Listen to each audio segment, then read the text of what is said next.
আসসালামু আলাইকুম। এখন দেখবেন সংবাদ শিরোনাম। সুদানের শান্তিরক্ষা মিশনে সন্ত্রাসী হামলা, নিহত 6 সেনা সদস্যদের বাড়িতে কান্নার রোল। এলাকা জুড়ে শোকের ছায়া, শোকাহত পরিবারের প্রতি সেনাবাহিনীর সমবেদনা। শহীদ বুদ্ধিজীবী দিবসে জাতিশ্রেষ্ঠ সন্তানদের প্রতি সর্বস্তরের মানুষের শ্রদ্ধা। সূর্য সন্তানদের আত্মত্যাগের ইতিহাস নতুন প্রজন্মের কাছে পৌঁছে দেওয়ার দাবি। দীর্ঘ 3 দশক পর দিনাজপুর 6 আসনে বিএনপির একক প্রার্থী ডাক্তার জাহিদ নির্বাচিত হলে পাল্টাবে অবহেলিত জনপদের ভাগ্য, আশা স্থানীয় নেতাকর্মীদের। সন্ত্রাসীদের হামলায় প্রাণ হারিয়েছেন সুদানের জাতিসংঘ শান্তিরক্ষা মিশনে নিয়োজিত 6 সেনা সদস্য। তাদের মৃত্যুর খবর পাওয়ার পর থেকেই পরিবারে চলছে কান্নার রোল। শোকের ছায়া নেমে এসেছে এলাকা জুড়েও। দ্রুতই শহীদ সেনা সদস্যদের মরদেহগুলো ফিরিয়ে আনার দাবি স্বজন। আফ্রিকার দেশ সুদানের আবেই এলাকা সন্ত্রাসীদের নৃশংস হামলায় প্রাণ হারিয়েছেন বাংলাদেশ সেনাবাহিনীর 6 জন শান্তিরক্ষী। শহীদদের একজন জাহাঙ্গীর আলমের বাড়ি কিশোরগঞ্জের পাকুন্দিয়া। মাত্র 37 দিন আগে আবেই অঞ্চলে শান্তিরক্ষী হিসেবে যোগ দিয়েছিলেন তিনি। স্বজনের কাছে মৃত্যুর খবর পৌঁছানোর পর থেকেই বাড়ি জুড়ে কান্নার রোল। 3 বছরের ছোট্ট ছেলেকে নিয়ে অথই সাগরে শহীদ জাহাঙ্গীরের স্ত্রী। অনেক ভালো ছিল, অনেক এত বড় হয়েছে পরে আমার ভাই আমার সব দিছে, যখন যেটা চাইছি তখন দিছে। শহীদ কর্পোরাল মাসুদ রান্নার গ্রামের বাড়ি নাটোরের বোয়ালিয়া পাড়ায়। সন্তানের মৃত্যুর সংবাদের পর থেকেই মায়ের এমন বুক ফাটা আর্তনাদ। স্ত্রী আর 8 বছরের মেয়েও শোকাহত। মিশনে যাওয়া কালকে 1 মাস 7 দিন, 1 মাসের 7 দিনের বাদাই তো কাল 5টার সময় মারা গেছে। গাইবান্ধার বাসিন্দা সেনাবাহিনীর লন্ড্রি কর্মচারী সবুজ মিয়াও শহীদ হয়েছেন সন্ত্রাসীদের হামলায়। সদা হাস্যোজ্জ্বল সবুজ আর নেই জানার পর থেকেই পলাশবাড়ির ছোট ভগবানপুর গ্রামে নেমে এসেছে শোকের ছায়া। সুদানের আবেই এলাকায় শহীদ হয়েছেন কুড়িগ্রামের 2 সেনা সদস্য। তাদের মধ্যে সৈনিক শান্ত মণ্ডলের বাড়ি রাজারহাট এবং সৈনিক মমিনুল ইসলামের নিবাস উলিপুর উপজেলার দুর্গাপুর গ্রামে।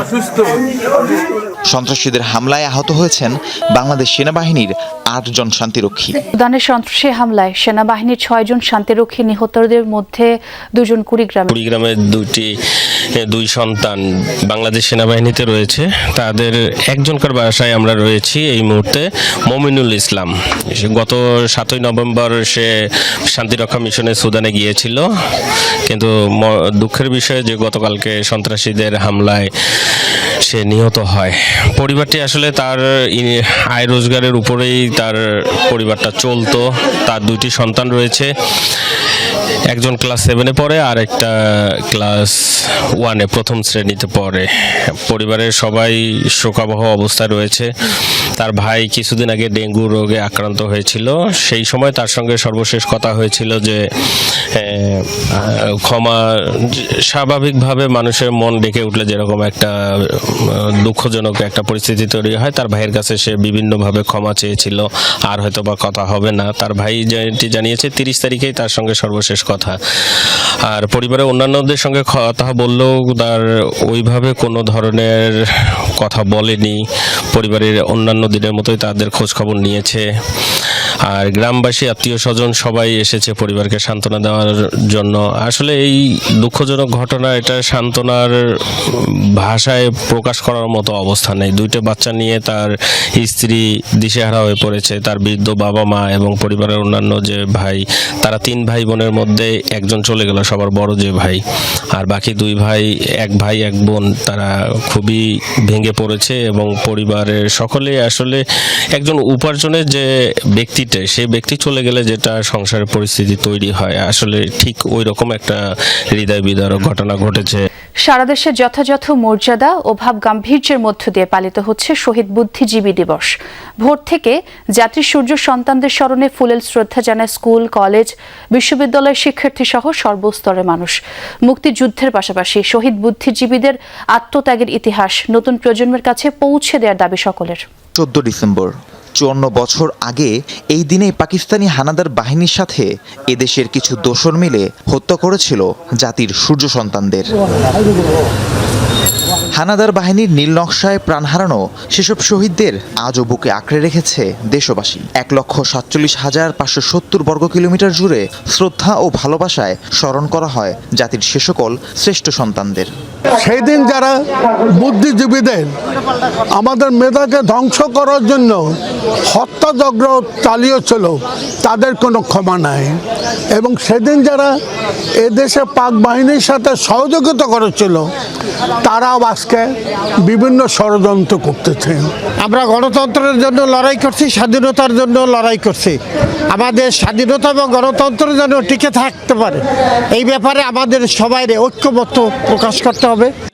ভোর থেকেই দেশের বিভিন্ন স্থানে শহীদ বুদ্ধিজীবী দিবসকে কেন্দ্র করে ছিল নানা কর্মসূচি। দলমত নির্বিশেষে স্মৃতিসৌধে পুষ্পস্তবক অর্পণ করেন সকল শ্রেণী পেশার মানুষ। প্রথমত আমরা যদি বাংলাদেশি হই, বাঙালি হই, স্বাধীনতায় বিশ্বাস করি, তাহলে বুদ্ধিজীবী চেতনায় আমাদের বিশ্বাস করতেই হবে। আমি মনে করি আমার এই স্বাধীন দেশে, আমাদের এই সার্বভৌম বাংলাদেশে আমাদের বুদ্ধিজীবীদের চেতনাকে অবশ্যই নতুন প্রজন্মের কাছে পৌঁছে দেওয়া উচিত।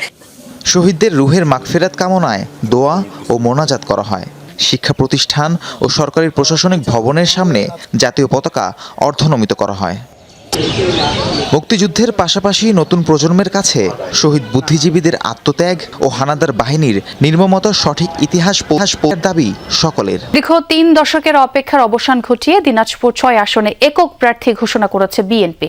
এবার আসনটিতে বিএনপির একক প্রার্থী দলের স্থায়ী কমিটির সদস্য doctor AZM Zahid Hossain. Chairperson Begum Khaleda জিয়ার ব্যক্তিগত এই চিকিৎসকের হাতেই উঠেছে ধানের শীষ প্রতীক। দীর্ঘ প্রতীক্ষার পর এমন প্রার্থী পেয়ে উচ্ছ্বসিত স্থানীয় বিএনপির নেতাকর্মীরা। ভারত সীমান্তবর্তী হাকিমপুর, বিরামপুর, নবাবগঞ্জ ও ঘোড়াঘাট উপজেলা নিয়ে দিনাজপুর 6। স্বাধীনতার পর থেকে এই আসনে ধানের শীষের একক প্রার্থী দিতে পারেনি বিএনপি।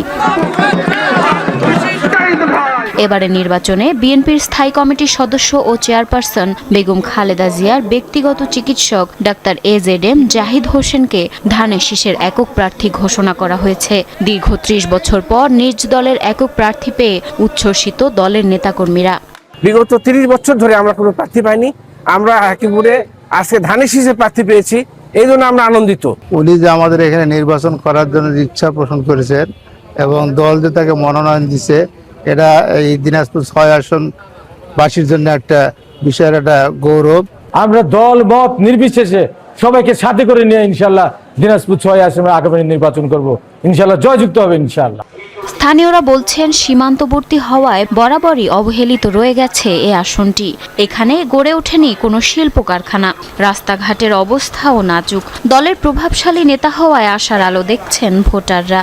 দীর্ঘ 47 বছর পর এই 4 থানা দিনাজপুর 6 আসন একটা ভালো যোগ্য শিক্ষিত একটা প্রার্থী পাইছে। বিএনপি প্রার্থী যদি এখানে আসে 6 নম্বরে, আপনার এলাকার উন্নয়ন মোটামুটি ভালোভাবে উন্নয়নটা হবে। ডক্টর জাহিদকে যদি আমরা ভোট দেই, সে আমাদের এলাকার উন্নয়ন করতে চাইছে বা করবে, এটা আমাদের আশা আছে।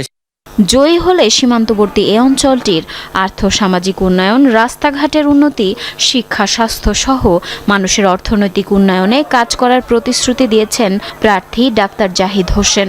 এখানকার বেশিরভাগ মানুষ দারিদ্র সীমার নিচে আছে, তাদের দারিদ্রতা বিমোচন এবং দুবেলা পেট পুড়ে খেতে পারে এইটার ব্যবস্থা এবং এই ধরনের কর্মসংস্থানের ব্যবস্থা, এগুলো নাম্বার 1 প্রায়োরিটি।